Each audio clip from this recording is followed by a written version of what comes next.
اگر آپ کسی پیچیدہ مرض میں مبتلا ہیں اور آپ کو سمجھ نہیں آ رہی کہ ہم غذا کے طور پہ کیا کھائیں اور کیا نہ کھائیں،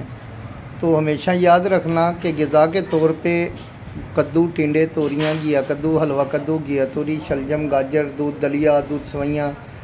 یہ مریض کے لیے بہترین غذا ہوتی ہے۔ اسی طرح مریض کو غذا کھانی چاہیے پرہیز میں گوشت، چاول، انڈا، کریلے، بینگن، میتھی، پالک، مسر کی دال، مسر، کڑی پکوڑا، بوتل چائے، برگر، شاورما، پیزا وغیرہ یہ بند کر دیں، کیونکہ یہ مریض کے لیے انتہائی نقصان دہ چیز ہوتی ہے۔ اگر آپ صحت مند ہے تو یہ غذائیں کھائی جا سکتی ہیں۔